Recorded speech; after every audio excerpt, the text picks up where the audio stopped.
आणि त्याच खेड तालुक्यातील भीमा नदीच्या काठी वसलेले आणि श्री भानोबा देवांच्या वास्तव्याने पुनीत झालेले कोयाळे माझे गाव आणि तुमच्या समोर भाषण सादर करतो विनायक पाटील माझे नाव.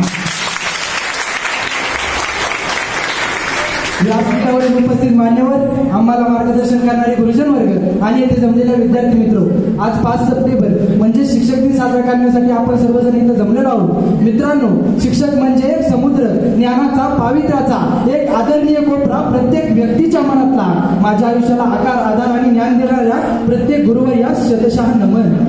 आज 5 सप्टेंबर प्रथमतः आई या गुरुला, नंतर वडील या गुरुंना आणि ज्यांनी माझं भविष्य घडवलं त्या तमाम शिक्षक रूपी देवांना नमन करून मी माझ्या भाषणाला सुरुवात करतो.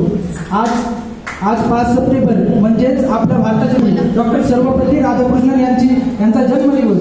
डॉक्टर राधाकृष्णन हे आपल्या भारताचे पहिले उपराष्ट्रपती व दुसरे राष्ट्रपती असल्याबरोबरच एक शिक्षक देखील होते. म्हणूनच त्यांच्या कार्याचा सन्मान करण्यासाठी आणि समस्त शिक्षकांप्रती आदर व्यक्त करण्यासाठी आज आपण येथे जमलो आहोत. तसं पाहिलं तर प्राचीन काळापासून आपल्या देशामध्ये गुरु शिष्य परंपरा अस्तित्वात आहे. भारतीय संस्कृतीमध्ये गुरुला फार महत्वाचे स्थान आहे. पण आज या ठिकाणी मला आवर्जून वाईट कमेंट करतात. एक विद्यार्थी होता गाण्या मान्या वगैरे आणि गुरुजींनी त्याला अमुक प्रश्न विचारला, एवढं गाण्या किंवा मान्या जो काय उल्लेख केला असेल तो त्यांनी 22 पानाचं उत्तर दिलं आणि त्याचं उत्तर ऐकून गुरुजी हिमालयात निघाले गेले. असे मूर्खासारखे विनोद सांगतात, लिहितात आणि आपणही बावळट सारखे करतोच ना. परंतु मला सांगा, या सगळ्यातून आपण आपल्या येणाऱ्या भावी पिढीला काय संदेश देणार आहोत? या सगळ्यातून आपण काय साध्य करणार आहोत? अरे, शिक्षक म्हणजे आदर्श, सद्यस्थितीला समाज परिवर्तन करणारा घटक आहे शिक्षक. या समाजासाठी, आपण विद्यार्थ्यांसाठी आदर्श आहेत शिक्षक. म्हणून सांगतो मित्रांनो, आपण आपल्या शालेय जीवनामध्ये जेवढा गुरूंचा आदर करत होतो ना, तेवढाच कॉलेज जीवनातही केला पाहिजे. कारण आज सोशल मीडिया सोडलं तर असं कुठलंच क्षेत्र नाही की तिथे गुरु नाही.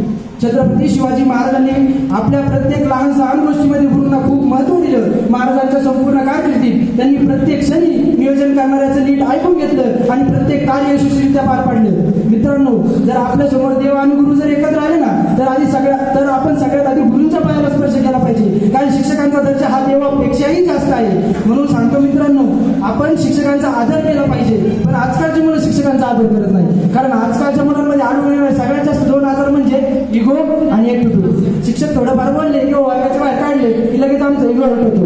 लक्षात ठेवा मित्रांनो, इगो आणि ॲटिट्यूड या शिक्षकांना दाखवण्याच्या गोष्टी आहेत. गुरु आणि शिष्य या नात्यामध्ये नम्रताच शोभून दिसते. आणि जर एखादे शिक्षक बोलले तुम्हाला वर्गाच्या बाहेर काढलं तर त्यांचं लेक्चर झाल्यानंतर भेटा ना त्यांना, बोला त्यांच्याशी, त्यांना सांगा, सर मॅडम मी असं विद्यार्थी अजिबात नाही, यापुढे माझ्याकडून चुकून पण चुकणार नाही. पण असं करायचं सोडून आमच्याकडून शिक्षकांबद्दल